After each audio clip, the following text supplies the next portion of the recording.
What's the biggest oh crap moment of your life? My husband had a pregnant fiancée before I met him. He found out she was cheating. She ran to her parents, had the baby, put unknown as the father on the birth certificate, and the whole family disappeared. It's never really been a secret, but after all these years, over 30, we figured it wasn't his. Apparently, we never told my younger daughter. Guess who matched with her half-brother on the DNA website a couple nights ago?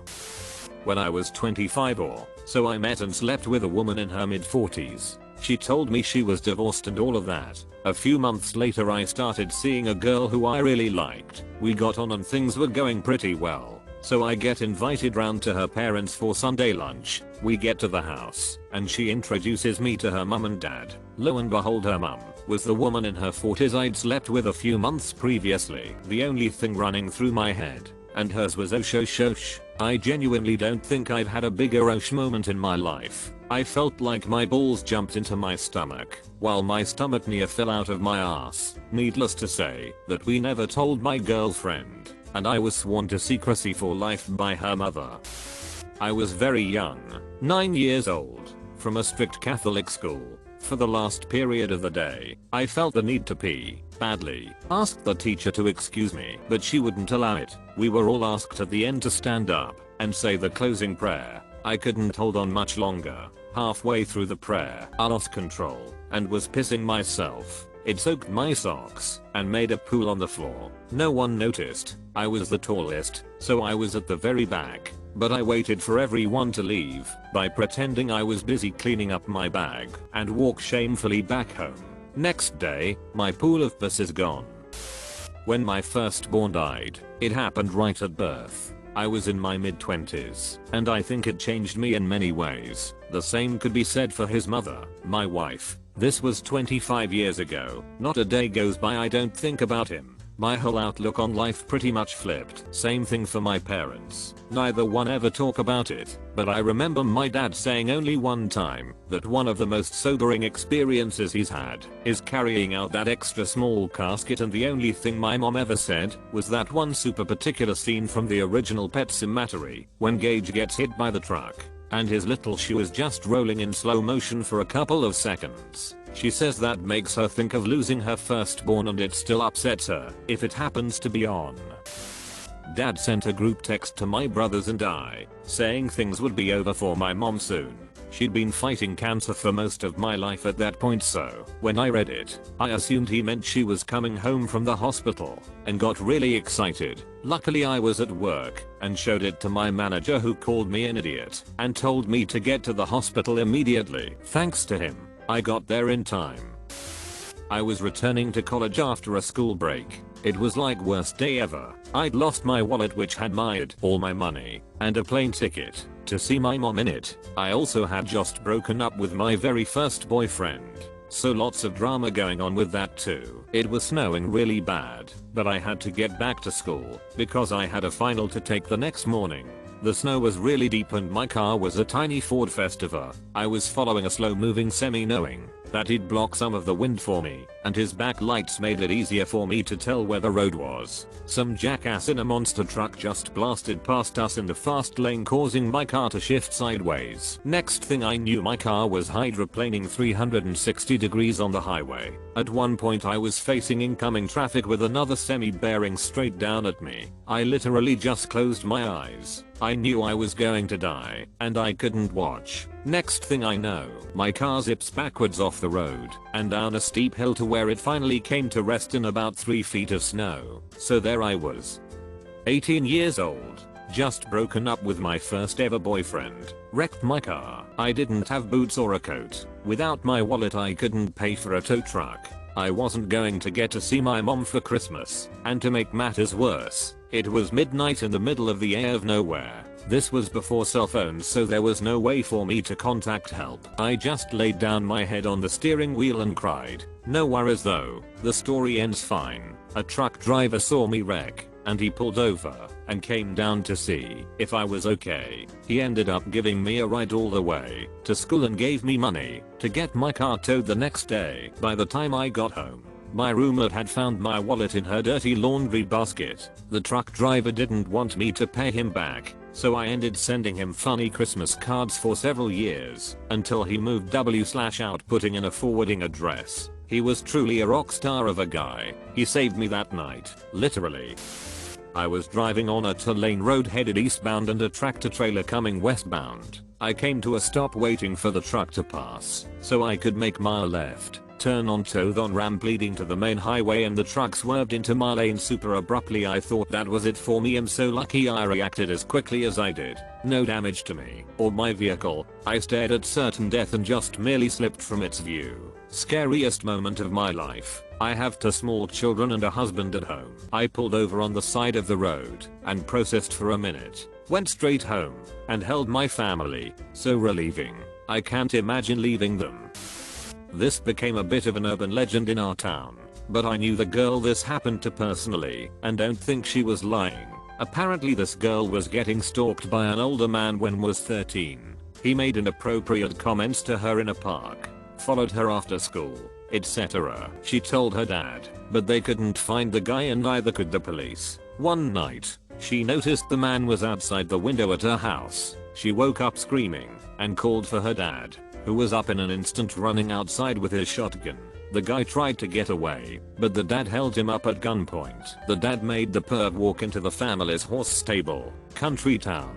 Family owned horses, tied him down to the breeding rack, stripped his clothes. The guy didn't realize what was happening until it was too late. Said, "You like screwing things half your size, huh? Let's see if my stud here likes it too." Sprayed the guy with mare scent, let the stallion loose, and well pointed did its thing. Apparently he had trouble walking off the property that night. People broke into my apartment while I was not the target and none of my possessions were destroyed or stolen. I still felt unsafe and decided to move. The target was a rumored. He had stalker and harassed a girl both online and IRL. Her brother or boyfriend went after him. Said rumored in the hospital for a while.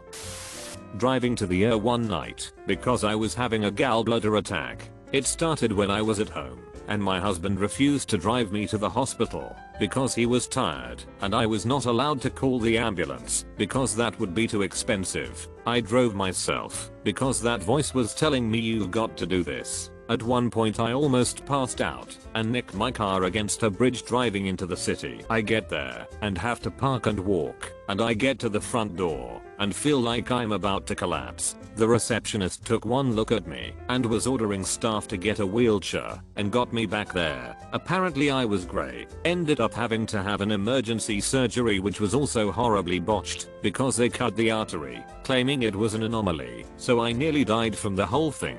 My even bigger Roche moment was when my ex showed up right before the surgery. I knew at that moment that I didn't love him anymore. It was my final straw, and that I was going to do whatever it took to get out of this terrible and abusive marriage. It took a few years until the right window opened up, and I swear I've never packed so fast or jumped so far in my life to get away from someone. When I was probably 8 to 12, any friend I had at my dad's house. Parents divorced when I was 4. My dad forced my friends and I to shower together. He would just walk in and out of the bathroom while we were in the tub or shower. Sometimes even the girlfriends he had over would let their sons, normally 8 to 12, sometimes younger but rarely, shower/bathe with me too. IDK why he was like that, but I didn't know that was weird until probably a year or so ago when my friend freaked out about it. I'm 21 now. Another thing that was weird to me, some of his girlfriend wanted me to sleep in the bed with them when they were over for the weekend. Some would hold me and act like a mother towards me. My whole childhood with my dad was a massive OSH moment. I never realized how much he put me in danger with strangers and their children. His favorite story to tell was when I was probably 6. An ex had her kid like 17 meters at the time over. We would watch SpongeBob and I would bounce on his lap. I haven't seen my dad since I was almost 13. He didn't give up after the judge said he lost visitation or anything for about a year. Driving to the house, banging on the door, ringing the bell, sending his new wife to the house to do the same, guilting me with my grandmother. I have diagnosed PTSD from him. It was a brisk January morning in 2017. The year was new and full of possibility. I had started a job at a moving company not long before. making decent money. I had just quit my overpass shifts and things were looking up. I was young, in shape, and just living. The day was windy, gusting heavily. Our move that day was a struggle. Ever carried a mattress when an ocean of wind hits it at 40 miles per hour? We get to the drop-off location and we are unloading the truck.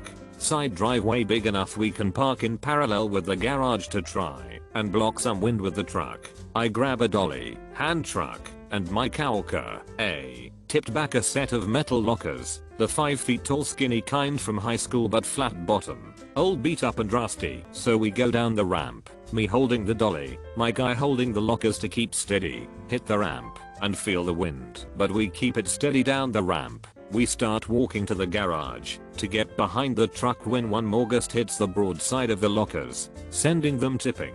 I try to save them by setting the dolly, but they kept tipping and fell off, hitting the ground and a concrete vase with it. Oh sh, I said as I worried about the vase and the lockers. As this thought passed, my body had instinctively grabbed my right arm with my left hand. Except when I grabbed my arm I felt something that I was only familiar with because I hunt. The feeling of open flesh. I looked to see my hand and arm covered in blood in the bright white of bone contrast against the red. The locker had sliced the top of my forearm all the way to the bone and the entire width. Oh sh. My coworker turns and sees what happens. Our third guy, B, comes bolting out of the house. I feel no pain. Full adrenaline dump. I know only 2 things. I'm bleeding and I need an ambulance. So to stop the bleeding we had coworker A take off his thin Nike Pro shirt and use that for a tourniquet and coworker B called 911.